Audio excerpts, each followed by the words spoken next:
Bonjour à tous. Samedi 24 juillet à 4h37 heure de Paris, la Lune se trouvera à 1,26 degré du Verseau et le Soleil exactement en face à 1,26 degré du Lion. Avec cette pleine Lune en Verseau, nous allons d'abord et avant tout avoir besoin de liberté. Le fait que nous en soyons privés chaque jour davantage est symbolisé dans ce thème par Saturne et Pluton qui encadrent la Lune. Elle est comme prise dans un étau de restriction, de dureté, de rigidité, Saturne.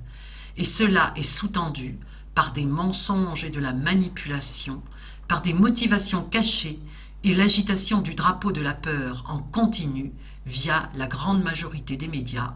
Ça, c'est l'action de Pluton. En face, le Soleil éclaire ces trois astres et facilite des prises de conscience sur nos besoins de liberté, de fraternité, de nous projeter dans un futur où la société soit basée sur de nouvelles valeurs. Et simultanément, cet éclairage nous permet de voir que l'autorité, symbolisée par le Soleil, ceux qui nous gouvernent, sont opposés à ces besoins. La nouvelle lune en Cancer du 10 juillet nous proposait de recontacter les racines profondes de notre être afin de retrouver notre capacité à nous relier au monde spirituel et ainsi ressentir sécurité et confiance malgré la situation actuelle. Le ressourcement en famille ou avec des amis véritables était à privilégier afin de fortifier notre sentiment de protection par nous-mêmes et non par une source extérieure. Cette pleine lune en Verseau éveille en nous le besoin d'élargir nos échanges au-delà de nos proches, d'agir en toute indépendance et donc, en regard de la situation actuelle, peut faire monter en nous un sentiment de révolte. Le Verseau est aussi le signe de la politique. Il est à noter dans cette carte du ciel 3 quinconces. Le quinconce est un aspect mineur, certes, mais auquel j'attache cependant une grande importance. C'est un aspect qui demande toujours une prise de conscience afin de trouver comment concilier ce que l'on veut intérieurement et ce qui est possible réellement. Il est porteur d'une dimension de purification et de transformation de soi. Il se trouve qu'ici, la Lune forme un quinconce avec Vénus. Avec Vénus, il est certes question de sentiments, de beauté, de féminité, mais aussi de valeurs. Valeurs que l'on s'accorde et valeurs en lesquelles on croit et que l'on porte haut. La période est donc propice à clarifier en nous ce qui est le plus important à nos yeux. Quelles sont les valeurs pour lesquelles on est prêt à se battre si elles sont bafouées. Et le quinconce de Vénus à la Lune en Verseau nous interroge bien sûr sur la liberté et sur la fraternité.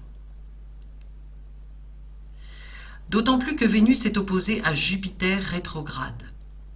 Il y a là une complémentarité à conscientiser concernant les valeurs que l'on juge essentielles pour notre vie personnelle, Vénus, et les valeurs que l'on estime les meilleures pour la société, Jupiter. L'opposition demande une harmonisation des deux pôles et Jupiter rétrograde nous donne quelques outils pour cela. Il nous invite à compléter nos connaissances en philosophie et ou à développer notre spiritualité, à grandir en sagesse. Le deuxième quinconce est celui que Jupiter rétro forme avec le Soleil. Là, nous pouvons nous focaliser sur une des significations du Soleil qui est l'autorité, d'autant plus que le Soleil est ici en Lion. La prise de conscience concerne ici la clarification de la définition que nous donnons au mot autorité et ce que nous estimons être sa juste manifestation à la tête d'un État, d'un pays. Le troisième quinconce se trouve entre Mars et Pluton rétrograde. Il nous interpelle sur la violence et plus précisément sur les actions violentes. Mars est en Lion, comme le Soleil qui est en domicile en Lion d'ailleurs. Et Mars est en exaltation en Lion. Donc ils sont puissants tous les deux.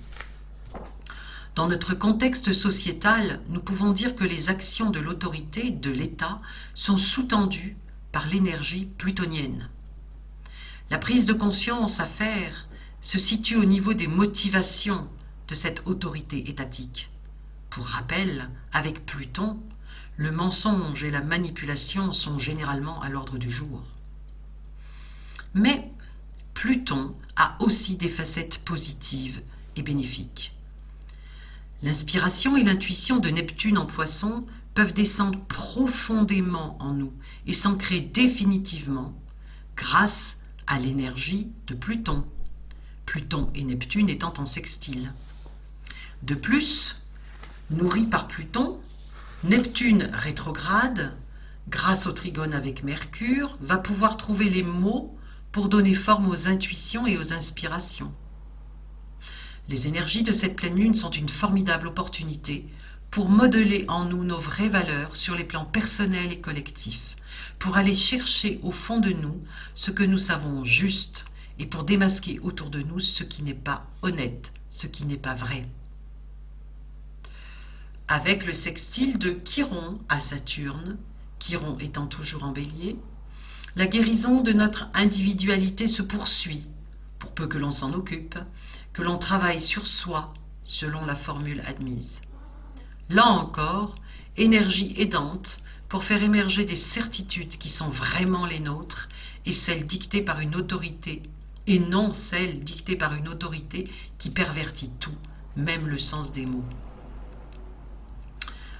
Le carré Saturne-Uranus nous fait poursuivre un travail de délestage de tout ce qui s'est cristallisé en nous et dans la société et qui nous empêche d'aller vers de nouvelles façons d'être sur les plans individuels et collectifs.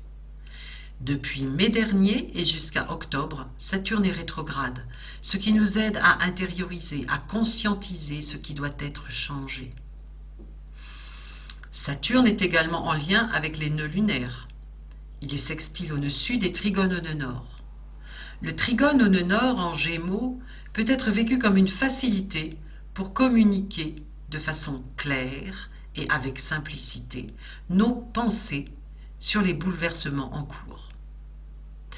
Le nœud nord, comme Lilith par ailleurs, est maîtrisé par Mercure.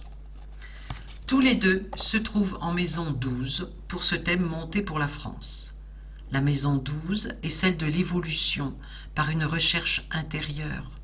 Il est question de cheminement spirituel, de purification ici en Gémeaux, au niveau de notre communication avec les autres, avec nous-mêmes, avec Dieu et le monde spirituel.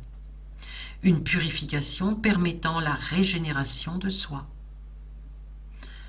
Enfin, remarquons par le jeu des maîtrises que la Lune est maîtrisée par Uranus, Uranus par Vénus, Vénus par Mercure et Mercure par la Lune. La boucle est bouclée, pourrait-on dire.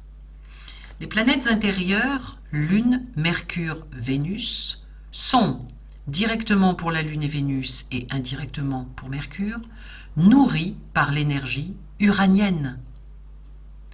C'est la liberté intérieure qui est avant tout à développer. De toute façon, il n'est de vraie liberté qu'intérieure. Pour conclure l'étude de cette carte de pleine lune, regardons la configuration de ce thème. Encore une fois, nous sommes en présence d'un modèle appelé locomotive, puisque toutes les planètes sont situées dans près de 230 degrés du thème. Le défi qui se trouve au milieu de la partie vide du zodiaque, qui se trouve donc en Scorpion et en maison 5 pour la France, eh bien ce défi va mettre en valeur les énergies du Scorpion et plus particulièrement plutonienne. De plus, la planète conductrice de ce thème est Pluton, la première du groupe dans l'ordre des signes. Il s'agit bien de sonder nos profondeurs pour en faire émerger notre vérité profonde, pour exprimer qui nous sommes véritablement et ainsi devenir un créateur qui participe avec authenticité à l'émergence d'un nouveau monde. Avant de regarder le symbole sabian de cette pleine lune, je vais brièvement évoquer les mythes généralement associés à ce signe du Verseau, en l'occurrence Ganymède, Ouranos et le 10e travail d'Hercule. En premier lieu, nous trouvons donc Ganymède, un Troyen d'une grande beauté, qui fut enlevé au ciel par un aigle pour y devenir l'échanson des dieux. Zeus l'immortalisa en tant que constellation du Verseau.